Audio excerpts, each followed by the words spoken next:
안녕하세요. 저는 의사 남편에게 버림받고 당당하게 홀로 서기에 성공했습니다. 제 이야기는 카페 구석에서 시작됐어요. 흰 가운을 팔에 걸친 손님 하나, 예의 바른 미소 하나. 저는 그분을 3번이나 정중히 거절했었어요. 그런데 인연이란 게 참 묘하죠. 어느 큰 비 내리던 밤, 같은 우산 아래에서 마음이 문틈만큼 열리더니 그 길로 혼전 임신 소식을 안고 번개 상견례로 내달리게 될 줄은 그땐 정말 몰랐어요. 비가 많이 오는 계절이었어요. 낮에는 후텁지근하고 밤이면 장대비가 허리띠 풀듯 쏟아지던 2015년 가을이었죠. 학교와 종합병원 사이에 낀 우리 카페는 비 오는 날이면 유리창이 김으로 뿌옇게 흐려지고 손님들의 젖은 우산에서 묻어난 고무 냄새와 알코올 소독향이 은근히 섞여 올라왔거든요. 에스프레소 머신은 치익하고 김을 뿜어내고 스팀피처는 제 손바닥에 미세한 진동을 남겼어요. 저는 그 진동을 느끼며 거품을 올리고 컵 입구를 한번 닦아서 건넸어요. 그때 흰 가운을 팔에 걸친 남자가 들어섰어요.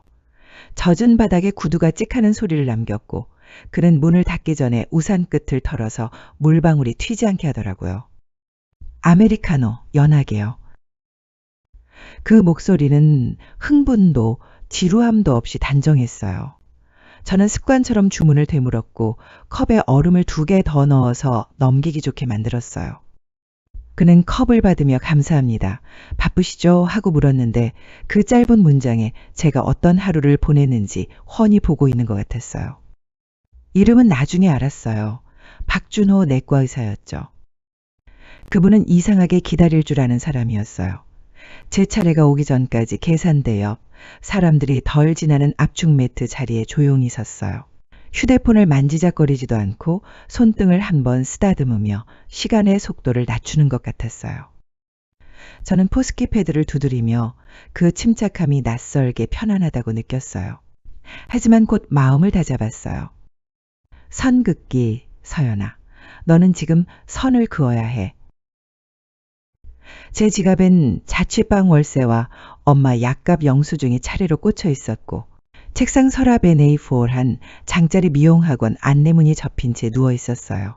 거기엔 등록금, 교재비, 실습가발 비용이 적혀 있었고 모서리는 손때가 탄 탓에 종이가 얇아져 있었어요.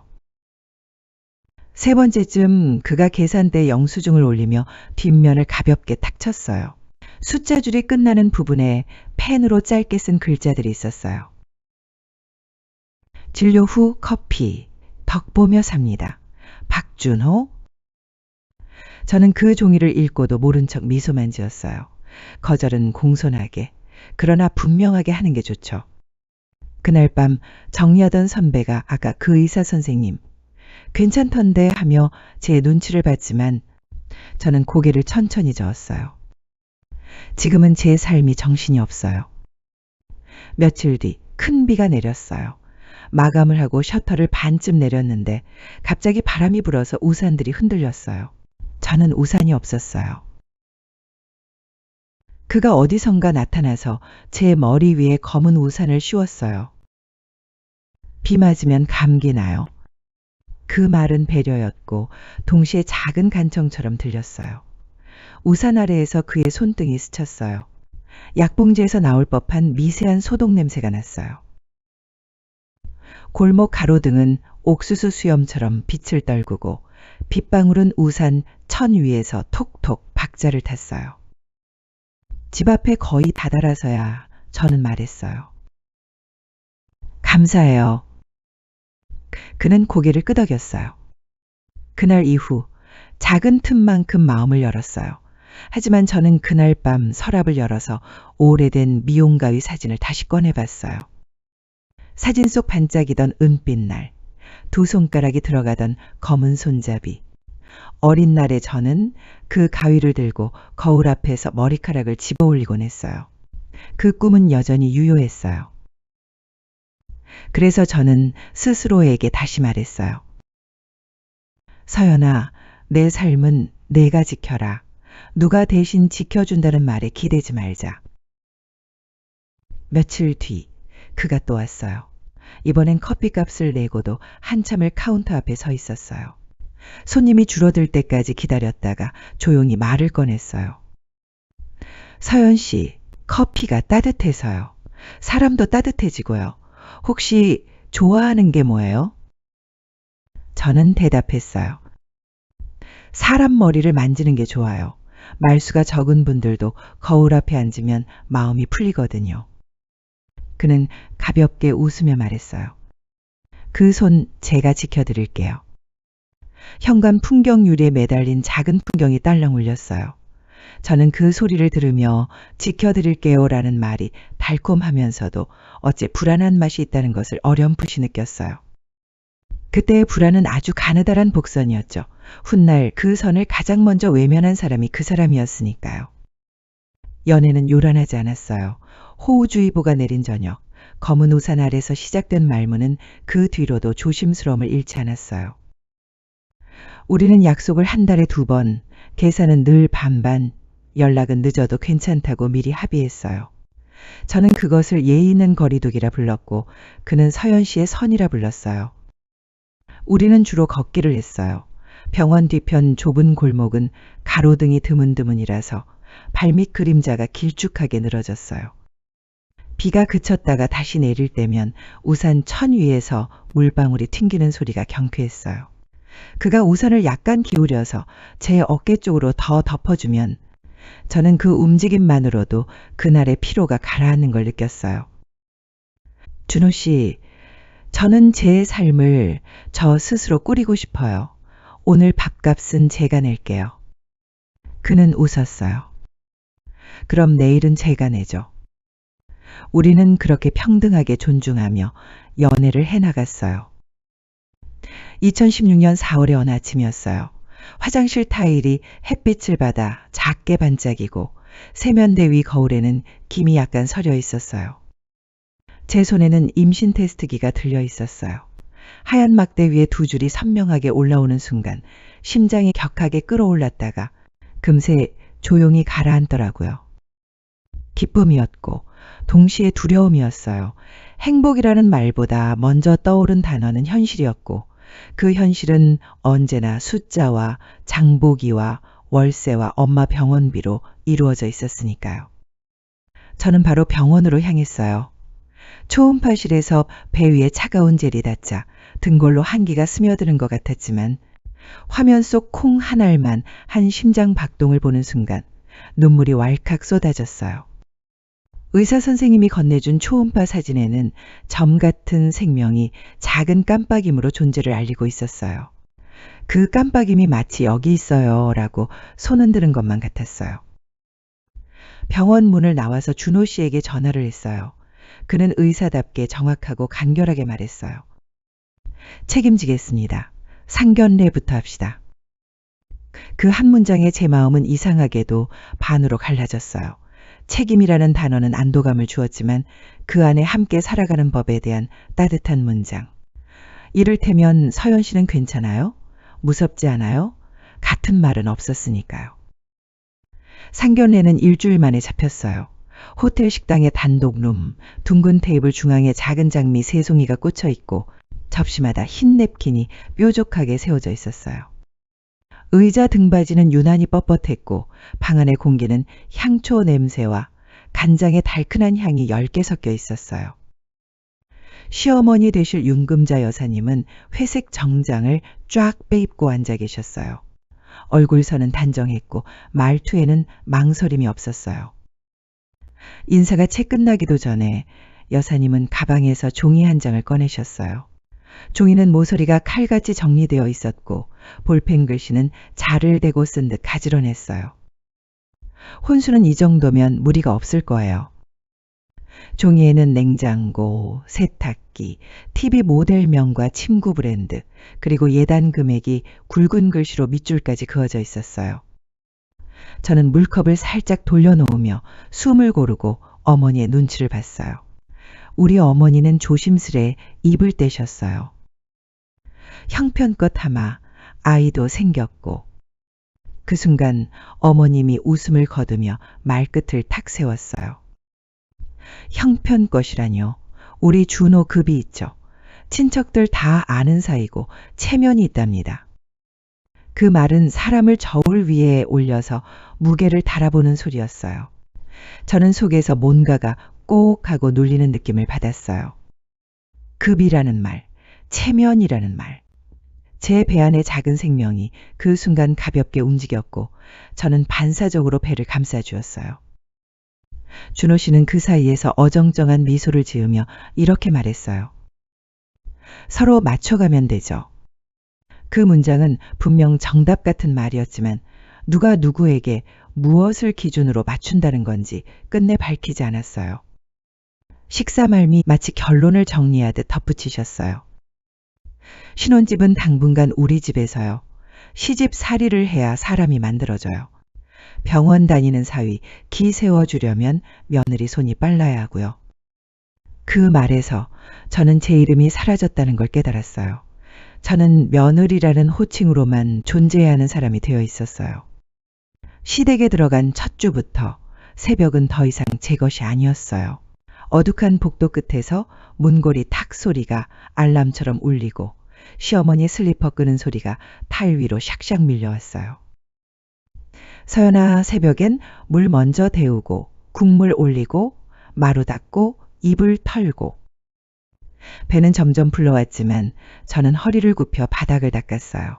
고무장갑 속 손은 땀으로 미지근했고 세제 냄새가 손톱 밑에 박혀서 하루 종일 비누로 씻어도 빠지지 않았어요. 남편은 늘 바쁘다고 했어요.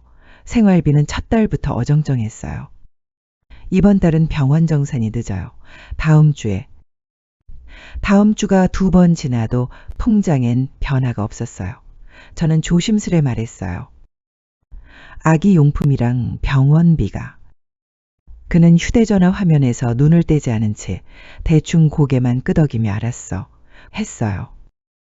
그 곧은 오지 않았어요. 어느 날 다림질을 하다가 남편 양복 주머니에서 영수증 하나를 꺼냈어요. 호텔 라운지, 칵테일 2잔, 결제 시간은 밤 11시 45분. 제 손이 잠시 공중에서 멈췄어요. 머릿속 어딘가에서 딱 하는 소리가 났어요. 이틀 뒤 그의 휴대전화 화면에 최가현이라는 이름이 떠올랐어요. 동료 여의사. 오늘 저녁도 괜찮죠? 라는 문장이 알림창에 반짝였고 제 심장은 그 문장만큼이나 짧고 날카롭게 뛰었어요. 그날 저녁 저는 식탁에 마주 앉아서 조심스레 물었어요. 가연 선배님과 어디까지예요? 그는 젓가락을 내려놓지도 않고 말했어요. 동료야, 오해하지 마. 병원 사람들하고도 친하게 지낼 수 있지. 그럼 생활비는요? 그는 한숨을 짧게 쉬며 시선을 피했어요. 요즘 병원 사정 몰라? 나도 여유 없어. 그때 시어머니가 방에서 나오셨어요. 남자는 바깥 양반이야. 밖에서 기 세워줘야지. 그 말이 공기를 칼같이 가르며 제 귀 사이로 들어왔어요. 2019년 여름의 끝자락이었어요. 식탁 위에는 김이 거의 식은 미역국과 묵은지 한 접시, 생선구이 반토막이 올려져 있었어요. 남편은 숟가락을 2번 뜨더니 마치 오래 준비한 발표라도 하는 사람처럼 고개를 들어 말했어요. 우리 이혼하자. 그 말은 공기보다 무거웠고 식탁을 통해 손목까지 내려앉았어요. 저는 숟가락을 내려놓고 조용히 물었어요. 아이 앞에서만큼은 조금만 더. 그는 얼굴을 찌푸리고 고개를 저었어요. 서로 힘들잖아. 깔끔하게 정리하자. 그날 이후 생활비는 완전히 끊겼어요. 계좌 알림은 조용했고 장바구니는 점점 작아졌어요. 시장에서 콩나물 한 봉지와 두부 한 모를 사서 돌아오는 길. 비닐 손잡이가 손가락 마디를 파고들었어요. 집 앞 계단에 잠시 앉았어요. 콘크리트의 거친 감촉이 허벅지를 스치며 차갑게 전해졌어요. 저는 그 자리에서 결심했어요. 내 밥값 내가 벌자.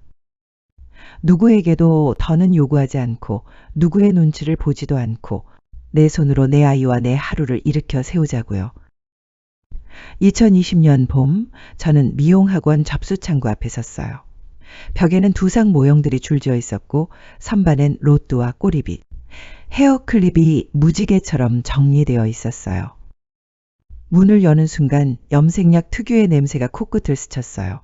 톡 쏘지만 금방 익숙해지는 향, 일한다는 마음이 드는 냄새였어요. 접수 직원이 미소 지었어요. 첫 등록이세요? 기본반은 커트, 드라이, 샴푸부터 들어가요. 저는 고개를 끄덕이며 등록서를 썼어요. 이름 옆 서명을 하면서 마음속으로 또 한 번 말했어요. 이건 내 삶의 계약서야. 첫 수업에서 선생님은 칠판에 크게 썼어요. 도구는 깨끗이, 손은 느리게, 눈은 빠르게. 그 세 문장은 기술을 넘어서 살아가는 법 같았어요. 저는 공책에 같은 문장을 3번씩 따라 썼어요. 감각을 손에 새기듯이요. 선생님은 종종 제 손목을 살짝 잡고 각도를 교정해 주셨어요. 서연 씨 손은 분리와 정리가 빠르네요. 머리카락이 길을 찾게 해요. 그 말이 귓속에서 오래 울렸어요. 분리와 정리, 그건 제 생활에도 그대로 옮길 수 있는 말이었어요. 분리할 것은 모욕과 변명과 공포, 정리할 것은 잠과 밥과 공부와 아이. 낮에는 수업, 밤에는 카페 야간 근무를 했어요. 새벽 2시에야 집에 들어와서 아이 옆에 누우면 작은 손이 제 손등을 더듬어 찾아와 포개졌어요. 엄마, 오늘도 머리 공부했어? 그럼 엄마는 사람 하루를 가볍게 하는 손이 될 거야. 아이의 숨이 규칙을 찾으면 저는 그 규칙에 호흡을 맞춰 천천히 잠들었어요. 2021년 봄의 새벽이었어요. 골목 하늘은 아직 푸른 잿빛이었고 저는 낡은 살롱 셔터를 두 손으로 밀어 올렸어요. 철문이 위로 말려 올라가며 남긴 금속성 울림이 골목을 깨웠어요. 바닥에는 전날 쓸어 모아놓은 머리카락에 작은 별들이 아직 반짝이고 거울은 밤새 서린 입김을 간직하듯 흐릿했어요. 저는 물분무기를 뿌려 유리를 닦았고 스테인리스 싱크대에 뜨거운 물을 받으며 샴푸볼을 소독했어요. 소독약 특유의 알싸한 향이 코끝을 스칠 때 마음은 오히려 차분해지더라고요. 인수계약을 하던 날을 아직도 또렷이 기억해요. 작은 공인중개사 사무실에 앉아서 분할 상환 계약서에 한 줄 한 줄 서명을 했어요. 도장 케이스를 열자 은은한 잉크 냄새가 났고 도장을 꾹 찍는 소리가 마치 심장 박동처럼 귓속에서 울렸어요. 이자율은 여기 중도 상환 수수료는 없고요. 중개사가 설명하는 동안에도 제 눈은 종이에 종이결을 더듬고 있었어요. 종이결의 거친 느낌이 이상하게 든든했어요. 이제 이 가게의 하루하루는 제 손과 제 이름으로 책임질 수 있다는 증표 같아서요. 가게로 돌아와서 유리문 스티커를 붙였어요. 정직한 가격, 정확한 시간, 깨끗한 도구. 스티커 아래에 작은 공기방울이 갇히자 카드로 천천히 밀어냈어요. 그 미세한 기포가 빠져나가는 걸 보면서 제 가슴 속에 남아있던 두려움의 방울도 함께 빠져나가는 느낌이 들었어요. 첫 손님은 동네에 오래 사신 어르신이었어요. 허리가 영 성치 않아서 오래 앉아있긴 힘들어. 저는 의자 높이와 각도를 조절하고 발받침을 가깝게 당겨드렸어요. 어르신, 의자 등받이 살짝 기대셔도 됩니다. 샴푸는 따뜻하게 갈게요. 손끝에 물 온도를 맞추는 동안 어르신의 표정이 서서히 풀리는 걸 봤어요. 머리카락을 적시며 저는 늘 하던 주문을 조용히 되뇌었어요. 도구는 깨끗이, 손은 느리게, 눈은 빠르게. 드라이 바람이 어르신의 이마주름을 부드럽게 쓸고 지나가자 거울 속 얼굴이 정말 가벼워졌어요. 여긴 참 친절하네. 시간도 딱 맞고. 그 한마디가 하루 종일 저를 살렸어요. 점심 무렵에는 컴플레인도 있었어요. 예약 시간을 혼동한 젊은 손님이 목소리를 높였어요. 왜 내가 기다려요? 저는 즉시 고개를 숙여 사과드리고 대체 서비스를 제안했어요. 오늘은 컷과 드라이만 비용받겠습니다. 염색은 다음 예약에 반액으로 도와드릴게요. 환한 얼굴이 조금 가라앉는 걸 보며 마음속에 적었어요. 실수는 가끔 있지만 대처는 항상 정직하게. 물론 쉬운 날만 있지는 않았어요. 어느 날은 드라이기 모터가 갑자기 멈췄고 렌탈업체 기사님이 오기 전까지는 타월 드라이로 시간을 메워야 했어요.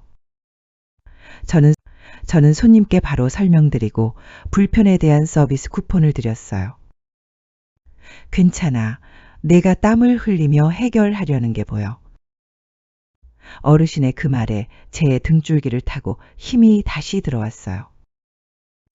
또 하루는 임대료 인상 통보를 받았지만 장부와 수치를 정리해서 임대인과 담담히 협상했어요. 손님 유입과 동네 기여도를 수치로 보여드리겠습니다. 숫자는 감정을 대신해 줬어요. 서로 절충점을 찾았고 계약은 무리 없이 갱신되었어요. 몇 달이 지나자 손님이 손님을 데려오는 일이 잦아졌어요. 그 집은 시간을 지켜, 가격이 정직해, 위생이 딴 데랑 달라. 소문은 바람처럼 퍼졌고 2호점, 3호점까지 문을 열 수 있었어요. 그런데 저는 늘 무리하면 탈난다는 말을 마음에 달아두었어요. 빠르게가 아니라 바르게. 그래서 확장은 늘 매뉴얼을 앞섰어요. 교육을 먼저, 점검을 먼저, 그리고 계약은 가장 마지막에. 2023년 봄, 우리는 작은 사무실 한켠에 교육장을 만들었어요. 벽 한 면 가득 화이트보드를 설치하고 좌석을 디귿자 배열로 놓았어요. 첫 시간, 저는 보드에 굵은 글씨로 썼어요. 고객의 마음을 얻는 미용실. 이 문장이 브랜드의 뼈대가 되었어요. 우리는 1주차 교육에서 인사, 위생, 동선을 다지고 2주차의 커트라인과 드라이, 3주차의 염색 조색과 피부 보호, 4주차에는 컴플레인 대응과 기록을 훈련했어요. 종이로 끝나지 않도록 교육 마지막에는 반드시 현장 실습을 붙였어요. 가맹 문의는 전국에서 쏟아졌어요. 그런데 저는 한 달에 3곳 이상을 받지 않았어요. 무리하면 탈난다. 이 말을 운영 모토로 삼았어요. 계약 전에 최소 일주일 현장 체험, 대출 권유 금지, 계약서에는 어르신 가격 원칙을 비가역 조항으로 못 박았어요.